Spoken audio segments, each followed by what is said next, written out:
Bonsoir et bienvenue sur Afrique Sport pour le journal du soir du 23 janvier 2021. Nous débutons ce numéro avec le CHAN 2021. C'est en son nom que le Togo prend part actuellement au premier championnat d'Afrique des Nations de son histoire.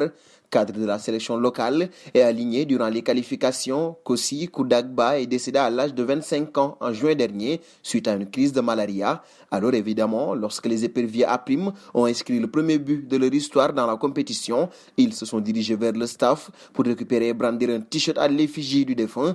Un grand moment d'émotion et une magnifique manière d'honorer la mémoire de ce grand talent qui avait terminé meilleur buteur des deux dernières éditions du championnat togolais et qui était promis à un bel avenir.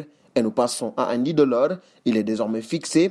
L'international algérien souffre d'une déchirure au niveau des ischio-jambiers. Cette blessure viendra immobiliser le joueur pour une durée de 3 semaines environ. C'est un coup dur pour l'avancement du Montpellier Hero Sporting Club, lui qui brille cette saison en Ligue 1 Uber Eats avec 10 buts et 6 passes décisives en 19 rencontres, tout comme en équipe nationale, puisqu'il a été buteur face au Zimbabwe. Pour autant, le Vert a fait part de son attitude positive sur son compte Twitter. Parlons du dossier Kalidou Koulibaly désormais, alors qu'il a un contrat qui court jusqu'en 2023. Le Sénégalais ressent aujourd'hui le besoin de quitter Naples pour franchir un nouveau palier. Après avoir résisté aux tentations durant le dernier mercato, le Sénégalais se verrait bien rejoindre l'Angleterre et plus particulièrement Manchester United. C'est ce qu'indique le Daily Express.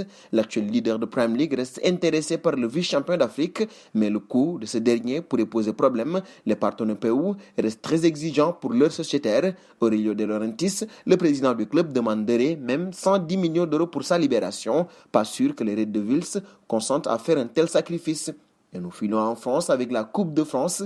Les clubs engagés en Coupe de France ont reçu une note de la Fédération française de football sur l'organisation des matchs à huis clos. Il n'y a aucune marge de manœuvre. La Fédération française de football a rappelé les consignes au club à travers une note soulignant que les autorités gouvernementales ont validé la poursuite de la Coupe de France et donc que les clubs doivent donner le gage du sérieux avec lequel nous respectons les consignes de déroulement des rencontres sans spectateurs, a ainsi souligné la Fédération française de football.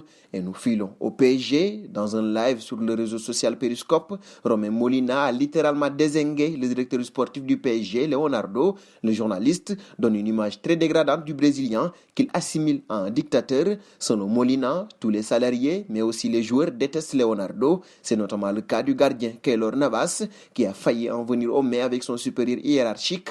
En tout cas, de telles déclarations ne sont pas passées inaperçues et Molina, certes soutenu par certains fans, n'a pas été épargné sur les réseaux sociaux par d'autres supporters parisiens, partisans de Leonardo. Nous terminerons avec Zizou et le Real de Madrid, connu, même quand cela allait moins bien pour sa capacité à tenir son vestiaire.